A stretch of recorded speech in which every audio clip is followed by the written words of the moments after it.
Ажал аузында. Сол жылы қоңыр күздің ызғары ерте білінді.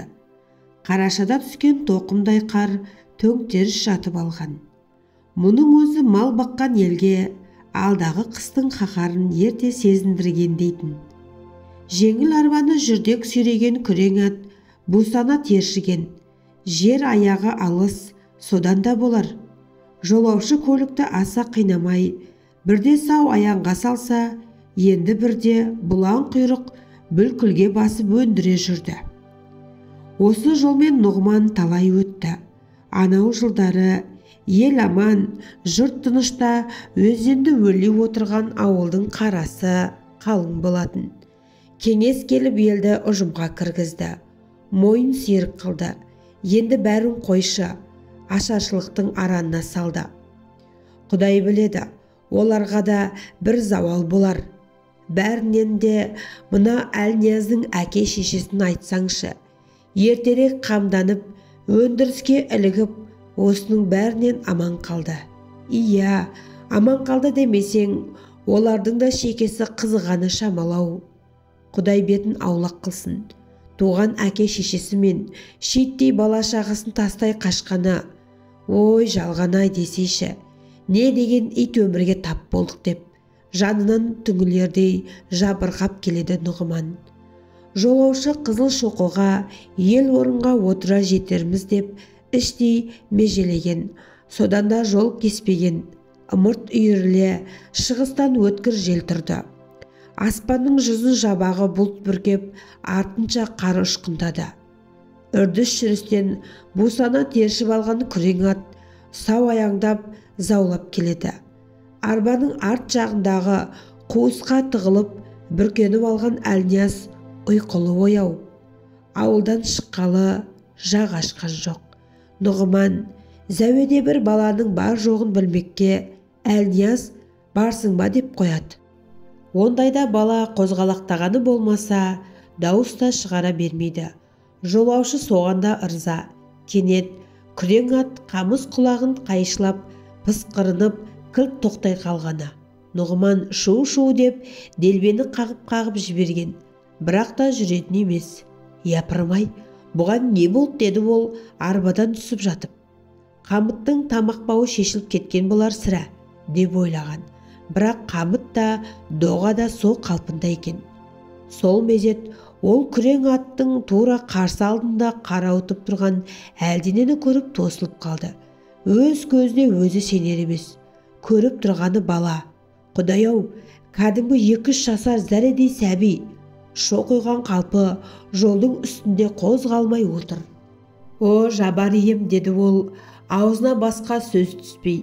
Артынша, жабар ием, жаратқан-ау деп, мына сұмдықты енді түсіне алмай алақтап жан-жағына қарады. 7 түн, иен түз, төңіректе тірі жан жоқ. Жолаушының тұла бойы шымырлап кетті. Содан соң әлгі нәрестенің қасына жүресінен отыра қалып, бетіне үңілді. Баланың көзі мөлдіреп, кірпігі қимылдап тұр, тірі. О, Құдай, сақтай көр деп, көңілі босап көзінен жас ыршыды. Ажалдың елесін көргендей, тұла бойы тоңазып тітіркенді. Сен мұнда қайдан отырсың, а? Аспаннан түстің бе? Айтшы, қарағым-ау, деді. Даусы өксік, аралас кемсеңдеп, баланы жерден көтеріп алған ол төңірекке тағы да көз жүгіртті. Маңайда тірі жан жоқ. Аспан жүзін торлаған үйір-үйір жабағы бұлттар батысқа қарай жөңкіліп барады. Сол қалың жабағының арасынан сынық айдың жарық еткен сұлбасы әрнедік сәуле шашып, қалың жабағыға жол сілтеп бара жатқандай. Жер бетіндегі мәңкүр-нүңкірде шаруасы жоқ секілді. Аспан астын қараңғылық жауып, көз байлана бастаған. Жер үстіндегі жағдай аспандағы ала шапқыннан кем емес секілді. Аштықтан бас сауғалап босыған жұрт, тілі шықпаған нәрестесін көзін жәудіретіп жол бойына тастай қашқан. Баланы арбаға отырғызып жатып, Әлнияз, міне, саған серік тауып алдым. Соны айтқанда, оның көзінен жас сорғалап, ішінен өксігін баса алмай, «Қарашы, қарап отыр, жарай ма?» деп өзі делбені қолына алды. Әлнияз балаға көз қырын салғаны болмаса, ол туралы ештеңе ойлай алмады. Өзінің де аштықтан әлі бітіп, қалжырап келе жатқан, содан да болар түкке зауқы жоқ еді. Бұлар қызыл шоқының бауырында отырған Қорабайдың үйіне ыңыр қоюлана келді. Әлнияз «Қорабай атаның үйіне келдік» деп, жолаушы оны арбадан қолтықтап түсіріп үйге кіргізді. Нұғыман жолда тауып алған сәбиді балалар үйіне тапсырмақ болған. Алайда ондай мекеме бұл маңда болмаған соң, оны еріксіз қырдағы елге алып қайтты. Отқа оранған киіз үйлер, әншейінде құтырынып тұратын аңызақ жел сол күні тынши қалған. Аспан астында айнадай болып шалқып, байтақ өлкеге тіршілік шуағын сеуіп тұратын көкше көлдің де жүзі шымырлап, саябыр тартқан. Көл жағасына итіне салынған құрылыс басқармасының кеңсесінде ертеңгілік шұғыл жиналыс өтіп жатты. Құрылыс басшысы Ивановтың қабағы қату, күн қағып тотыққан өңі түнеріп, «Жолдастар» деп қатқыл тіл қатты. Егер жағдайды шұғыл түземесек, яғни шұғыл шара қолданбасақ, біз зор қатерге ұрынамыз.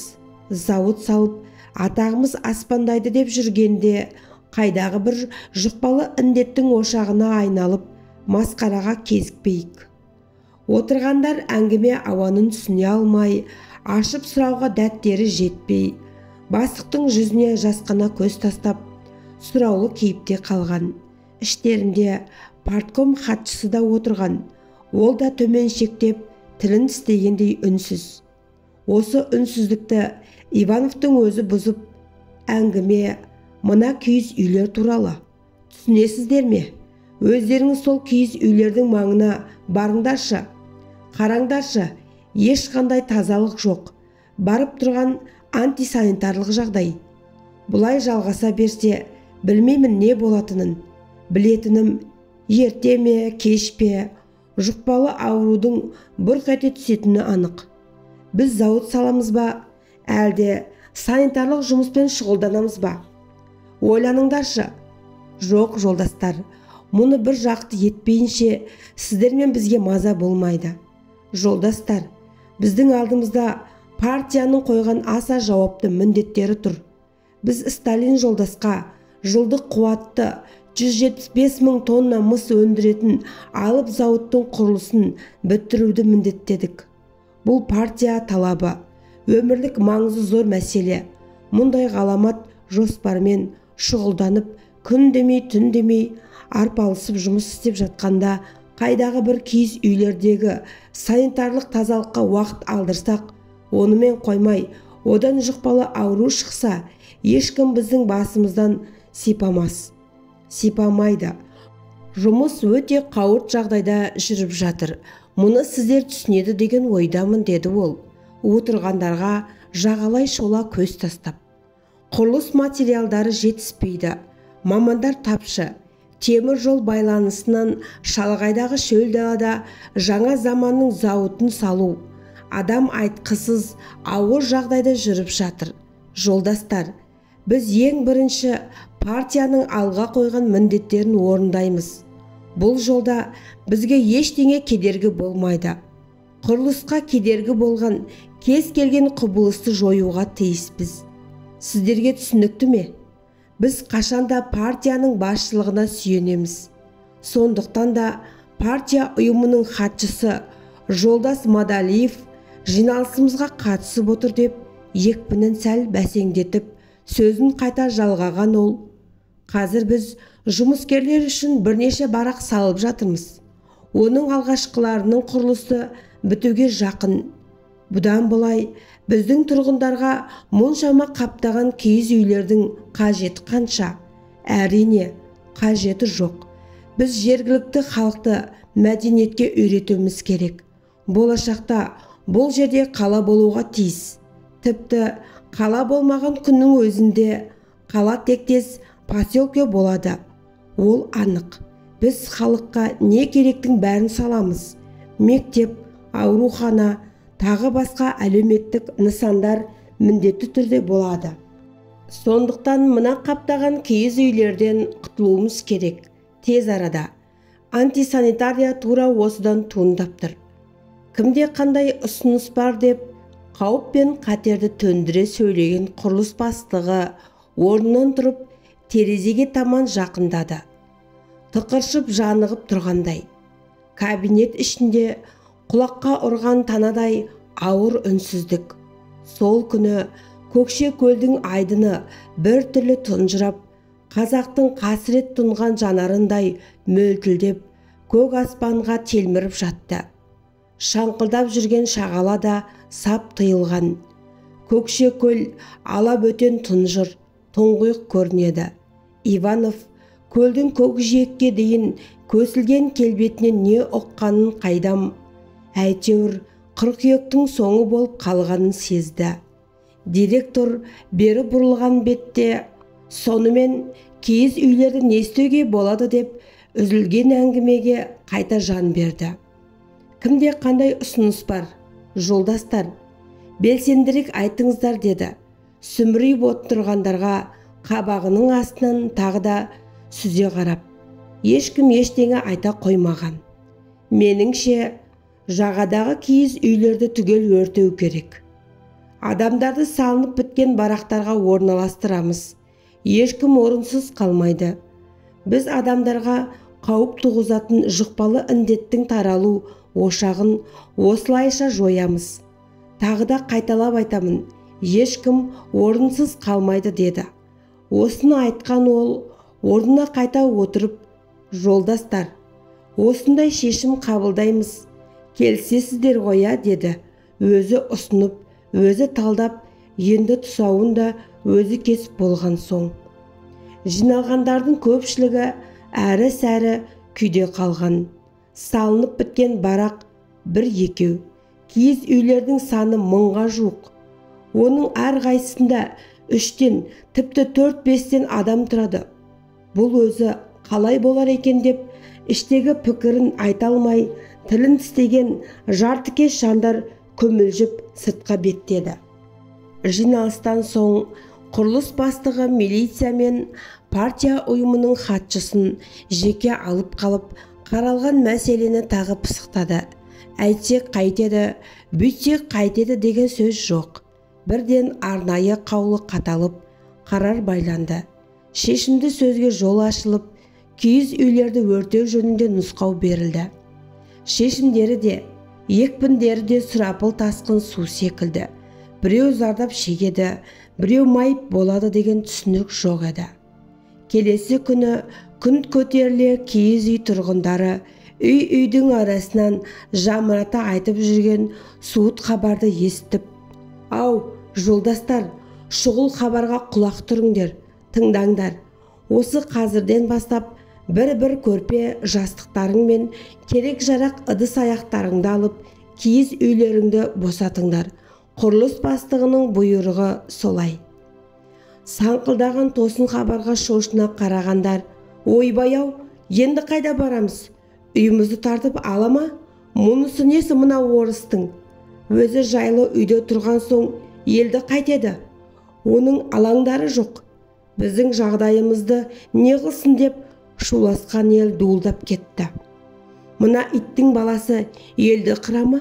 Қыс болса келіп қалды. Қырады, қырса сенен сұрай ма? Қазақтың қырылғаны керек оларға» деген ызалы сөздер әр жерден күңкілдеп, дүңкілдеп ауыл үсті азан-қазан. Енді біреулері бұған сене алмай сарсан. Бірақ мұны елеп жатқан ешкім болмады. Қару асынған НКВД адамдары киіз үйлерді бірінен соң бірін босаттырып, шеткі үйге от қойды. От лап ете қалды да, ағаштар сатырлап, киіздер бықсып, қою көк түтін будақтай жөнелген. Сандаған жылдар әулеттен әулетке құт берекенің ошағы болған шаңырақтар мен кереге, уықтар қызыл жалынға оранып, кәрі балқаштың жағасында бұрын соңды болмаған алапат жалын су маңдай жөнелген. Кейбір аурулар мен жетім жесір, аштан бұралған бала шаға, өртке оранған үйден шыға алмай шыңғыра айғайлап, еті тірі азаматтар оларды жан дәрмен құтқарып жатты. Аспан астын кернеген азан қазан шу, мыңға жуық киіз үй осылай отқа оранды. Тағдырын келімсектің қолына тапсырып, аштықтан қалжырап, қара ормандай қазақ баласы жылап еңіреп, өз жері өлең төсегінде өгейлік көріп, рухы жасып, аспан мен жердің арасында тозған тобырдай аңырап қалған. Жылаған бала, зарлаған әйел зұлмат заманға лағнет айтуда. Осы кезде бір әйелдің зарлаған ащы даусы естілді.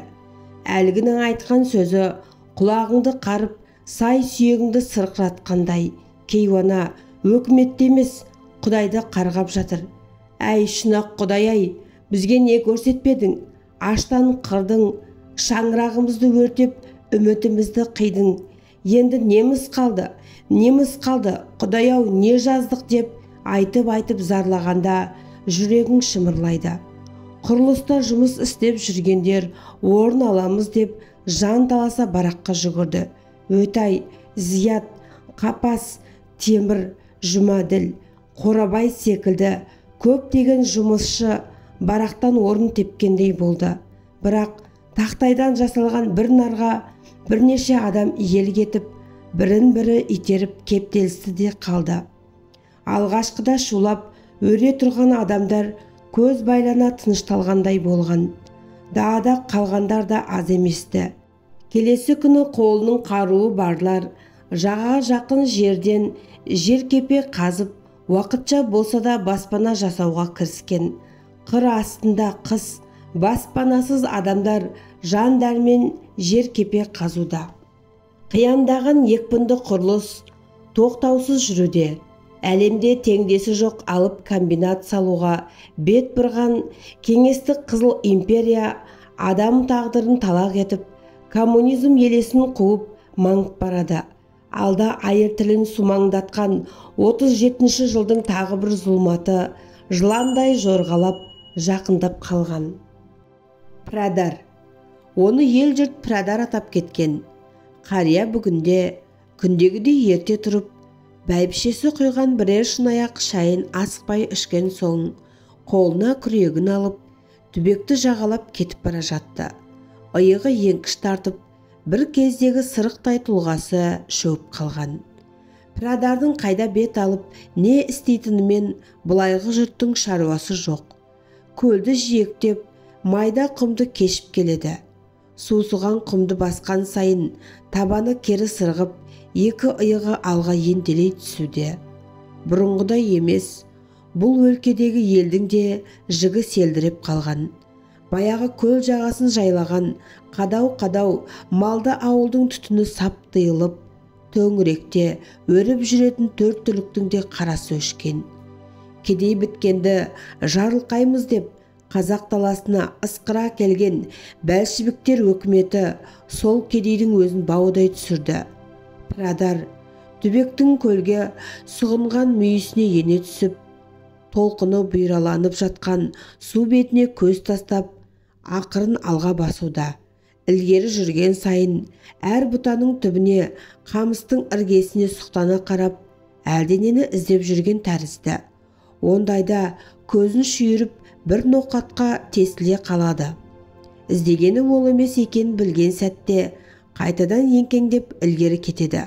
Асау толқындар жағаны дамылсыз ұрып, Прадардан қалмай жөңкіле ілесіп келе жатқандай.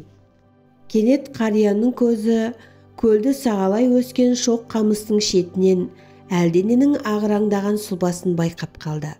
Соны көрген бетте Прадар қалт тұра қалған. «Ей, жарықтық-ай!» деді, даусы болар-болмас дірілдеп.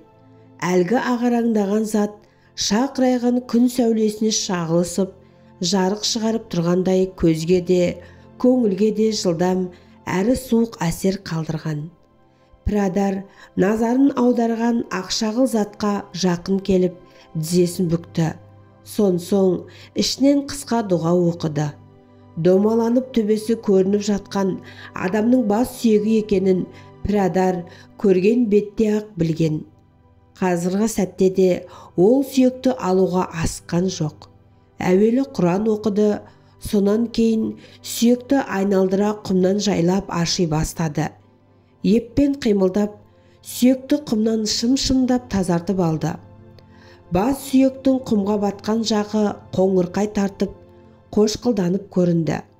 Жарыққа шығып жатқан бөлігі әбден ағарған бас сүйекті құмнан азат етіп алған ол, маңайды шарлап, соған тиесілі мүшелерін іздеді.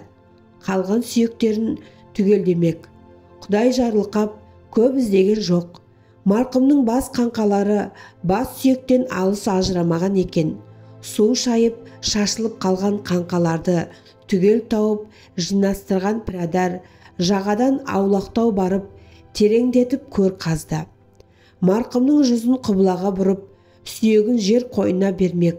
Соң бас сүйекті қолына алып, айналдыра қараған ол, әйел екен. Жас қой жас. Ей, жаратқан, өзің есірке иманды ете көр деп, бас сүйектің тайқы маңдайына, үңірейген көздің орнына қадала қараған қалпы көз жазбай тұрып қалды. Сол мезет көз алдына жүзін жас жуған әйелдің сұлбасы келді. Ап-анық. Әйелдің жүзі судан қалқып шыққандай көрінді. Уыздай жас. Шапанын қаусырып, басына ескі құсқы бірдеңелерді жаулығының сыртынан шандып орап алған. Пірадар мұндай жағдаймен бұрында кездескен еді. Содан да болар одан шошымады. Осы көктемнен бері аштықтың құрбаны болған қаншама марқұмның шашылған сүйегін жиыстырып, оларға Құран бағыштап, жер қойнына тапсырды. Сондай кезде кейбіреулерінің рухы дәл осылай көз алдына келетіні бар. Пірадар қазір де сондай күй кешіп отыр. Мына әйелдің күңіренген үнін естіп, жас жуған жүзін көріп, сырын білмекке ниеттенгендей. Әйел сәбиін жоқтап зарлап тұр. Құдіреті күшті жаратқан деді пірадар торға үн қатып. Зарлы адамның сөзі сай сүйегін сырқыратып бара жатқандай. Кәрі жанары мөлділдеп жасқа толды. Тыңдамасқа дәті жоқ.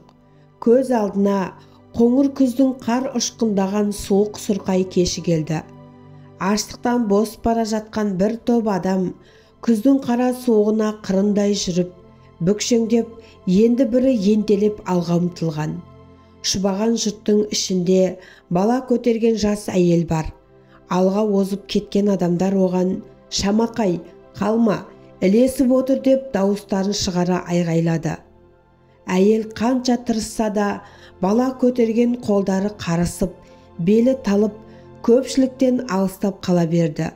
Осы кезде алға озып кеткендердің біреуі бұған жанашырлық танытып, «Сен балаңды осы араға қалдырып кет, әйтпесе өзің қоса өлесің.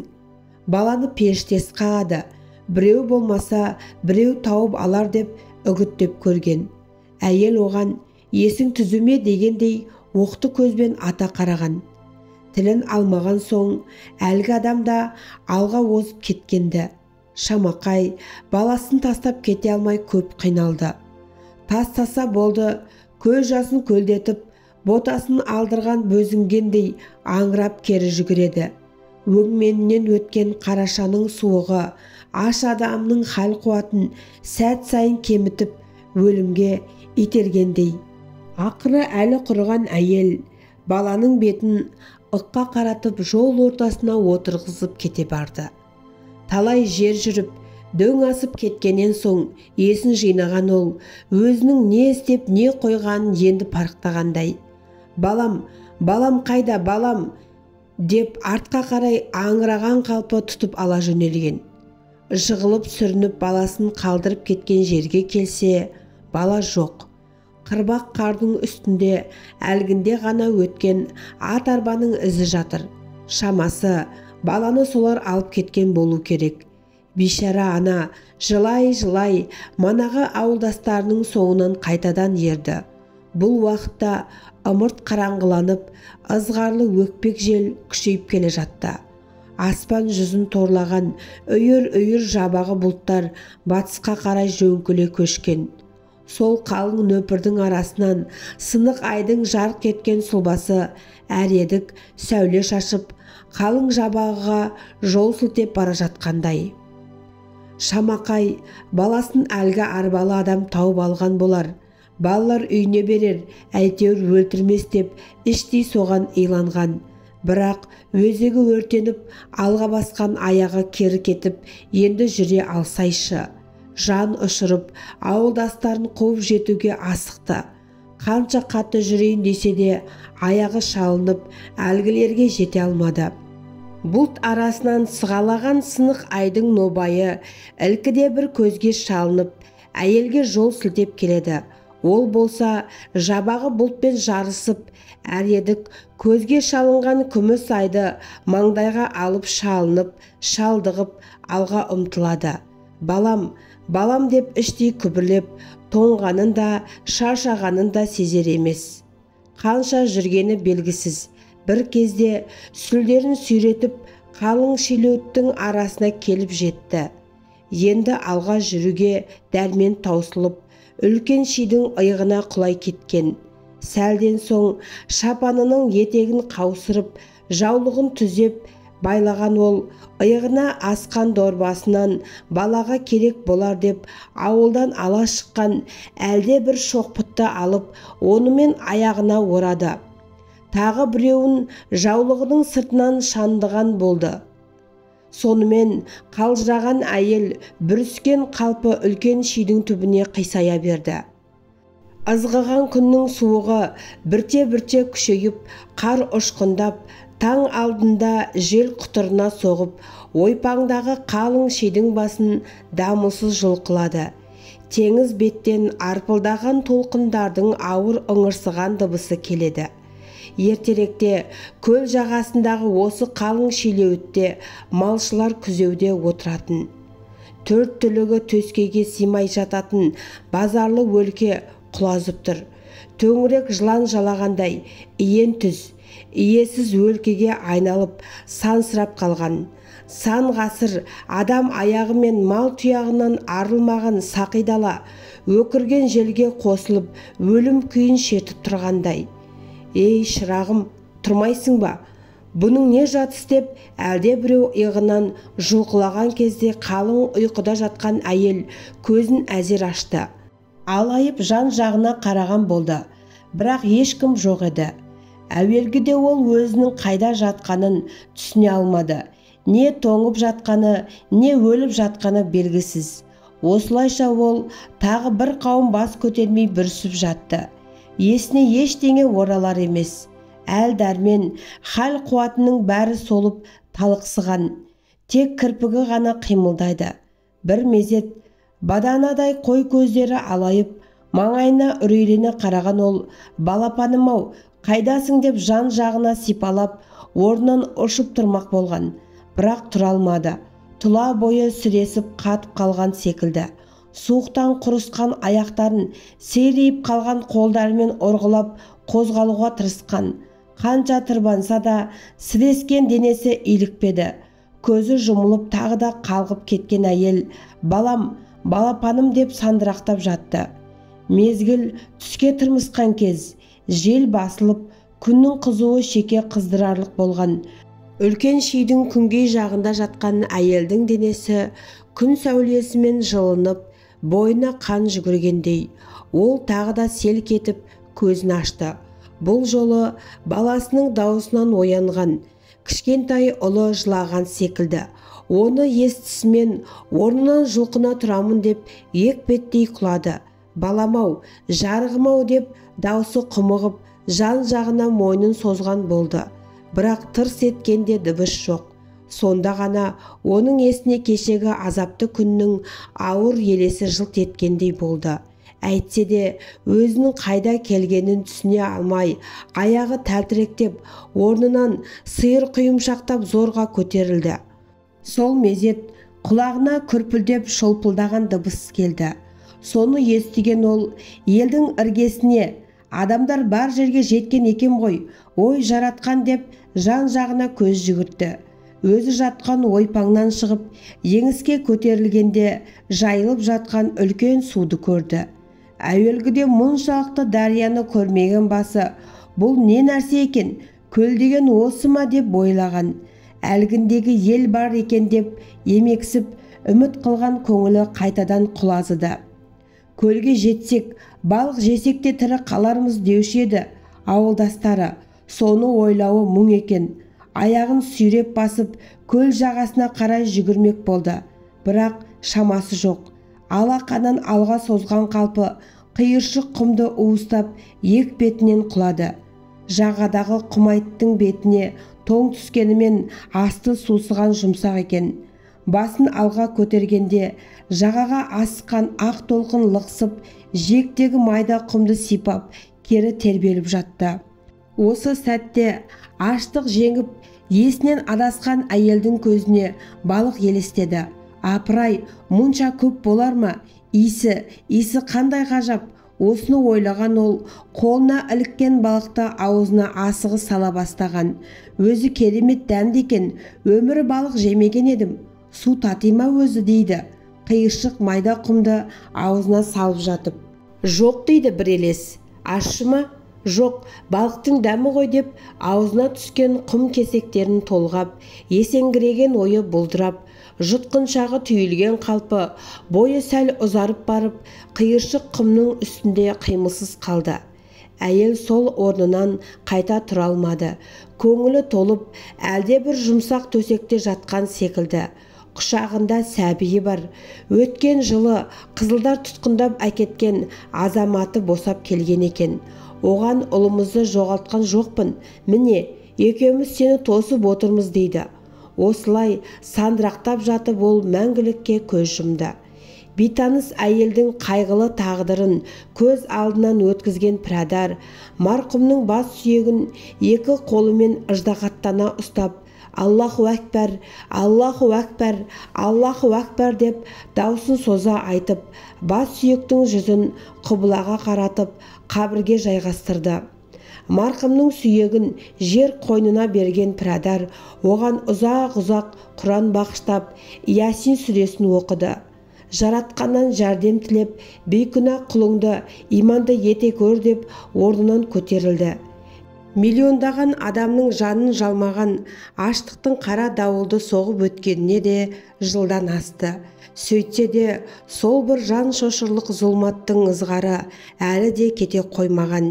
Есеңгіреген елдің ес түзеуі де оңайға соғар емес. Ең сұмдығы қазақтың қабырғасын қаусатып кеткен зұлмат туралы тірі жанның тіс жарып айта алмауы өкінішті-ақ. Жаһанға жар салып жалпақ елді күйреткен қылмыс туралы жұмыр жердің үнсіз қалуы Құдай алдында қиянат деп ойлады ол. Әзірге солай, алайда адамның адамға жасаған қиянатын Алла тағала еш уақытта кеше алмайды. Осылайша ойы ауыр мұңмен астасқан пірадардың азалы жүрегі іштей жылап бара жатты. Әзәзілдің ойыны. Голошокин құбыжық орнынан алыныпты, Мәскеуге айдалыпты. Біздің елдегі жағдайды Сталинге айтпай, өзінше Қазақстанға кіші қазан төңкерісін жасаймын деп, халықты байқамай ашаршылыққа ұрындырғаны үшін партия оңдырмай жазалайды екен деген сөз ел ішінде жел қуған қаңбақтай гулеп жүрді. Оның орнына Мырзоян деген армян жігіті келіпті. Құдай оңғарды. Бұл өзі қазақ сияқты, қарапайым, көпшіл, мейірман жан екен. Ашаршылық зардаптарын жоямыз, Қазақстанды аяғынан қоямыз депті деген сөздер гулеп тұр. Ел шіркінде соған жадырап қалған. Ел жұрты қырылып жатқанда жақ ашпаған газеттер Сталин бүй деді, Мирзоян сүй деді деп жарыса жазып жатты. Сөйтсе Сталин де, орталық комитеттің хатшысы Каганович те қазақ елінің аштыққа ұрынғанын, елдің жартысынан жуығының қырылып қалғанын естігенде қатты ашуланып, қапаланып, бұл қалай болған? Бұған қалайша жол берілген?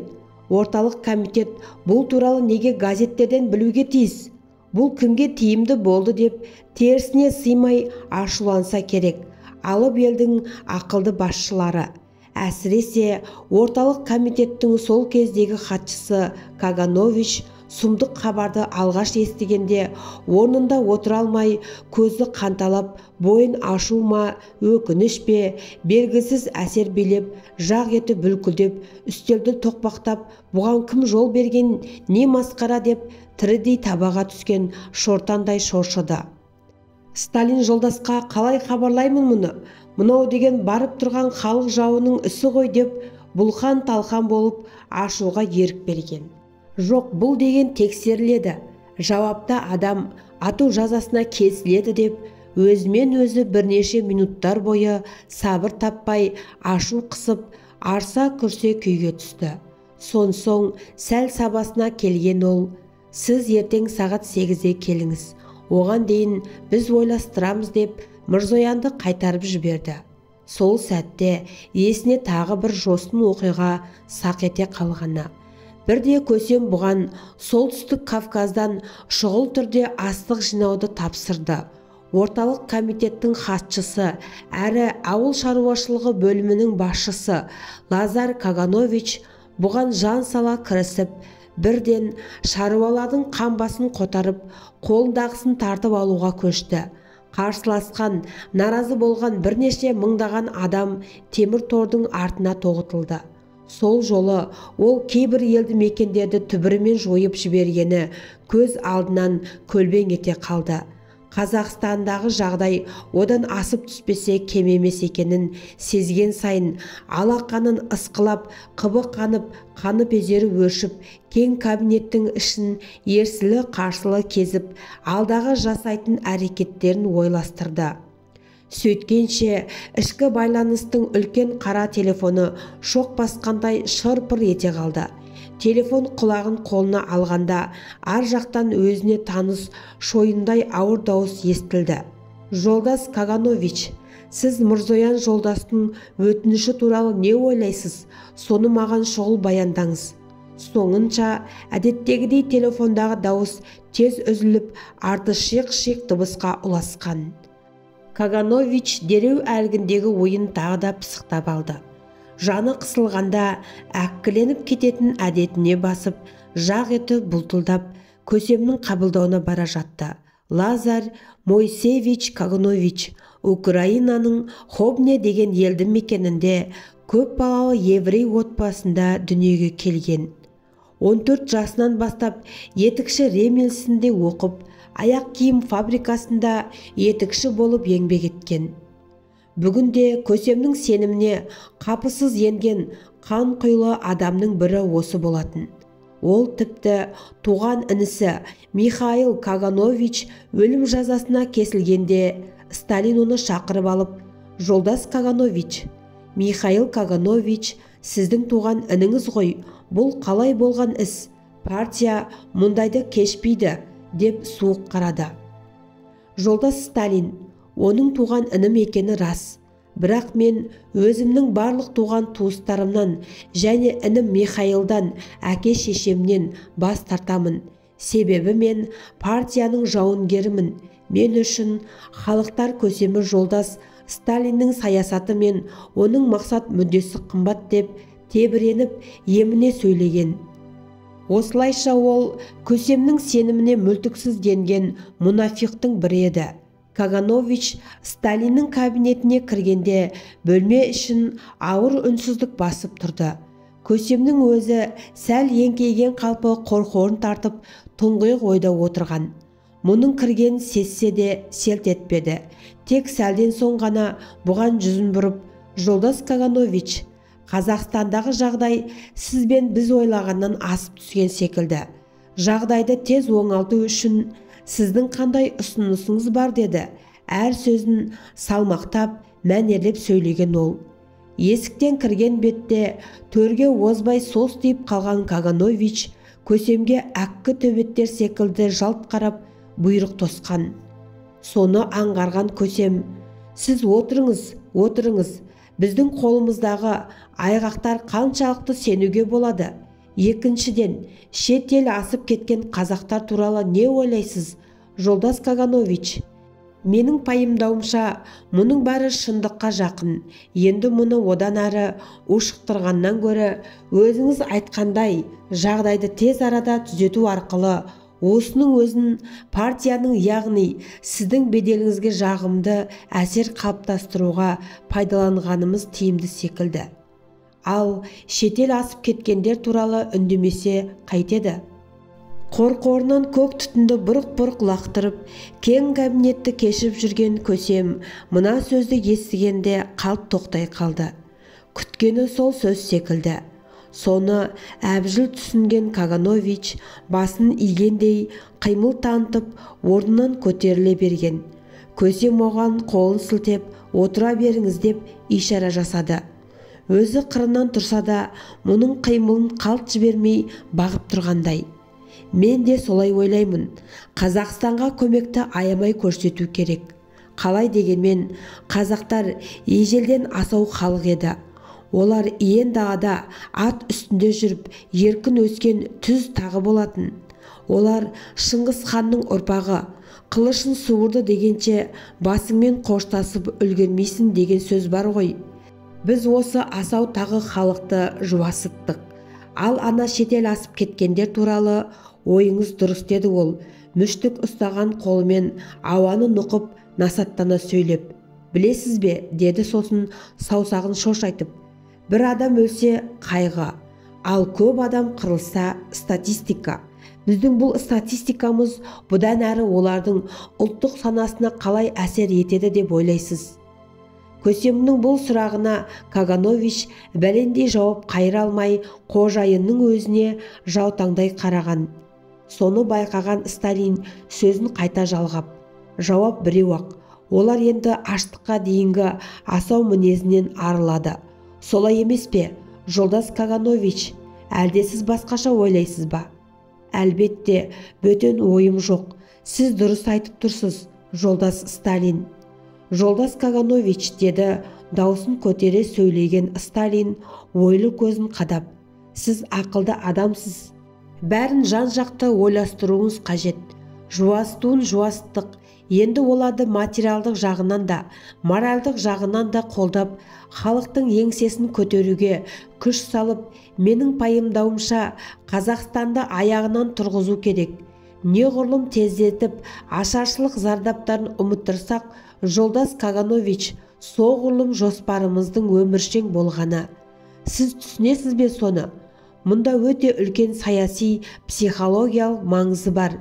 Екіншіден, аштық жөнінде ештеңе айтылып, ештеңе жазылмасын. Ал бұған кінәлі адамдар халық жауы ретінде жазалансын.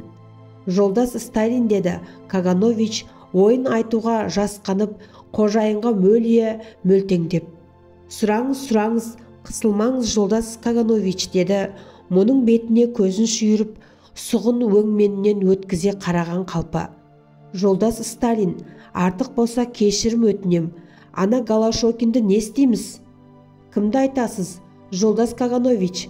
Голошокин деген кім? Осыны айтқан Көсем қорқорын тартып, қабағын түйіп, терезеге қайта бұрылып бара жатып, кілт тоқтай қалып. Ол әлі тірі ме, деді. Каганович Көсемнің сөзін түсіне алмай абдырады. Сөйткенше сөзін қайта жалғаған Сталин, партия өзінің ұлы мақсатына жету үшін ондай-мұндайларды құрбандыққа шалмаса, Каганович, жолдас, біз көздеген межеге жетпес едік. Көсемнің даусы қатқыл естілді. Ғафу өтінем, жолдас Сталин. Осыны айтқан Каганович тосын сұрағынан тағы бірдеме туып кетер деп, жасқанған қалпы келген ізімен кері шегінді. Осы әңгімеден кейін орталық комитетте арнайы құрылған комиссия Қазақстанның жағдайын қатты қарап, оны оңалтуға бағытталған табысты жұмыстар жасады. Ауыл шаруашылығына керекті бірнеше мыңдаған трактор мен комбайн Қазақстанға жөнкілді.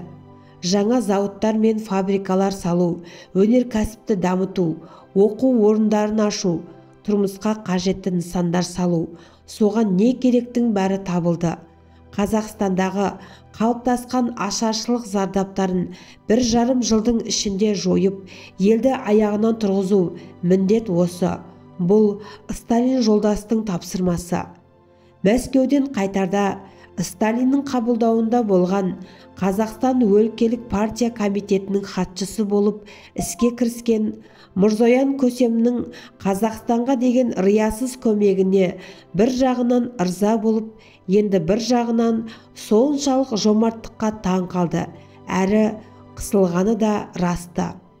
Мұның бәрін Сталиннің жер бетінен қазақ деген ұлтты жойып жібере жаздаған қылмыстық әрекеттерін жаймалап жуудың құйтырқы әдісі екенін Мырзоян жолдастың қаншалықты сезіне алғаны белгісіз. Әйтеуір Көсемнің жомарттығына тәнті болған ол жұмысқа жаңа жігермен құлшына кірісті. Сол жылдары ол күндіз-түні шын жанашырлықпен беріліп жұмыс істеді. Өйткені жоғарыдағы талап солайды. Алматыда өткен өлкелік партия комитетінің пленумында Мырзоян шабыттана сөйледі. Орталық комитеттің Қазақстанға деген қамқорлығы шексіз. Қазақстанды қалыптасқан ауыр жағдайдан қысқа уақытта шығарамыз. Сталин жолдас Қазақстанға ешқандай одақтас республикаларға жасалмаған қамқорлықты жасап жатыр. Сондықтан жолдастар, коммунистер, халықтар Көсемінің сенімін ақтауға барлық күш-жігерімізді, керек болса өмірімізді қиямыз деп жалынды сөз айтты. Көсемге күдіксіз сенген Мырзоянның келер күннен шынында да үміті молтын. Бірақ елді үрей мен қорқыныштың уысында ұстау үшін зұлымдыққа құрылған әзәзілдің ойыны ол ойлағандай еместі. Оралу. Спасскіден тізбектеліп шыққан кірешілер бірнеше күн жол жүріп, Балқаш атырабына түнделетіп ілікті. Соңғы атарбада отырған жолаушы кірешіге дауыстап, «Қарағым, мені осы тұстан түсіріп кетші» деп өтінген. «Ақсақал, қайда барасыз? Әлі жеткенім жоқ, таң ата ілігуге тиіспіз» деді божыда отырған егде кісі. «Қарақтарым, көмектеріңе рахмет. Мен осы жерден түсіп қалайын. Баратын жерім осы арада, онша алыс емес. Ақырын жүріп өзім жетермін. Көмектеріңе рахмет. Шырағым, жолдарың болсын». Соны айтып, жолаушы түсуге ыңғайланды. Арбаға жеккен аттар пысқырып, аз-кем кідірген болды. Түн үстінде кірешілерден түсіп қалған қария жол жиегінде қалқиып біраз тұрды. Жол бойы селкілдеген арбаның жүрісі тұла бойын ұрып тастаған секілді. Соны сезген жолаушы осы арадан ұзамай сәл де болса бел суытып алғысы келді. Төңіректі түн пердесі жапқан. Аспанда мың сан жұлдыздар жыпырлап, бұған қош келдің дегендей жымың-жымың көз қысып, сонау зеңгір көктен ақжарма тілек жаудырып тұрғандай. Қария жұлдызды аспанға ұзақ қарады. Құдды арқанның аспаны да, жұлдызы да өзіне соншалық таныс әрі ыстық көрінген. «Мына иығымда тұрған жеті қарақшы ғой, беу жарықтығай, мен де сенің ақ бозатың мен көк бозатың секілді туған жерге арқандалғандаймын ба? Солай болса арманым болмас, тағдырдың дауылы тағы да бір қиырға лақтырмаса игі». Сол сәт кеудесін кере тыныстаған ол, «Жаратқан ием, өзің жар бола көр» деп іштей күбірлеп, осы халіне шүкіршілік еткен. Жол жиегінен алыстап барып, тізесін бүгіп жайланып отырған ол, табаны тиген жердің топырағын алақанымен сипады. Қараңғыда анық ештеңе көзге ілінбесе де, қолы әлде бір қатқыл өсімдікке тиген. «Бәсе, сен екенсің ғой» деді ол, өзінің ежелгі танысын көргендей емірене сөйлеп, артынша қолына тиген көкпектің қатқыл бүршігін алақанымен аялап өтіп, жерден бір уыс топырақ алып, оны уысына қысқан қалпы ұзақ отырды. «Қандай жұмсақ, қандай ыстық, беу туған жердің топырағы-ай, саған аман сау оралғаныма тәубе деймін. Айдаудан оралған Аймырзабай туған жермен осылай қауышты. тағдыр тәлкегіне ұшырап, жаны жаралы, көңілі қапалы оралған қария, кіндік қаны тамған туған топырағына жүрегіндегі бар арзу тілегін ақтарып отырғандай. Бұрынғы нар тұлғасы шөгіп, еңсесі түсіп, тірі міскінге айналған. Тек табаны өскен жердің топырағына тиген кезде ғана бойына қуат құйылғандай болды. Алақандағы бір уыс топырақты қысқан қалпы, ол манағы кірешілерден түскен жерде таңсыз бергенше отырды. Қайда асығады? Мұны тосып отырған тірі пенде бар деймісің? Әй, жоқ шығар. Баяғыда-ақ мұны өлдіге балап қойған болар. Байғазының жендеттер қолынан қаза болғанын естігенде бір өлді. Айғазы айдалып кетті дегенде екі өлді. Содан бері жүрегі тілім-тілім, немерелерінің өлі тірісінен де хабар жоқ еді. Құлындарым-ай, деді ол, көкірегі қарс айырыла, кім біледі, жаратқанның жарылқауымен аман болар деп іштей үміттенді. Сонау аласапыран уақытта айдауда кетіп бара жатқанда бәйбішесі басқа түскен қайғы мен бейнетті көтере алмай дүниеден өтті. Оған туған жерден топырақ бұйырмады. Сол ғана өкініш көп қой. Ай мырза, өткен кеткенді ойлап ұзақ отырды. Баратын жеріне ілбіп жүріп кету керек еді. Неге екенін қайдам, туған жеріне жетіп, сонымен сырласқандай уысындағы топырақты босатпаған қалпы тап жылмай отыра берген. Бір жағынан өткенінің ауыр елесі еңсесін езсе, екінші жағынан шашырап кеткен ұрпағының қай қиырда қалғанын біле алмай, жаны жай таппай аласұруда. Соның бәрі жинала келе туған жерге оралдым деген қуанышты еңсеріп кете береді. Ұшы қиыры жоқ ойға батқан Ай мырза ақырын орнынан көтеріліп, ілбіп жүріп кетті. Бет алысын бір өзі ғана сезетін секілді. Еңсесін езген ауыр ойды арқалап, ақырын алға басуда. Ол ұзақ жүрді. Бұл уақытта көк жиектен сібірлеп атқан таң нұры да даланың жүзін шарпыған. Төңірекке енді көз үйрете бастаған. Ай мырза көк теңіздің шуылын сезгендей, солақ екен мырзаның жүрісі ширап, бойы жеңілдеп, тынысы кеңіп сала берген. Жолаушы жердің жағдайын жіті сезіп келеді. Кенет ол қалт тоқтай қалды. Маңайдан тың-тыңдап, алыс жақынға көз жүгіртіп алды да қайтадан алға ширақ жүріп кетті. Дала төсі алакеуім тартып, батыс беткейде жатқан тарғылдың биігі де көзге іліге бастаған. Жолаушы иек астындағы ұзын қыратқа көтерілгенде қарсы алдынан өзінің ақ мешіті ағараңдап көзге ілігетін. Бірақ Ай мырза қыратқа көтерілген бетте мешітін көре алмай көзі апалақтап қалған. Тек әлден соң ғана таңға салымның бозала нұрымен көзге еркін шалынбай тұрған әлдененің шаңытқан нобайын байқады. Жарықтық ақ мешіт одан биіктеу болса керек еді. Мынау өзінің анық ақ мешіті болса, оған не болды екен деп жасаураған жанарын шүйіре қадап, ентіккеніне қарамай солай қарай шапшаң жүрді. Құдды бір туған туысын көргендей ақ елпеңдей жөнелген. Ана жылы малын тәркілеген кезде қызыл жендеттер мешіттің есігін жұлып тастап, ішіне жылқы қамағаны есіне оралды. Одан бері аттай 6 жыл өтіпті. Не болды екен? Осы оймен Ай мырза асыға басты. Бірақ аяғы мұны тыңдар емес. Соң қайтадан ілбіді.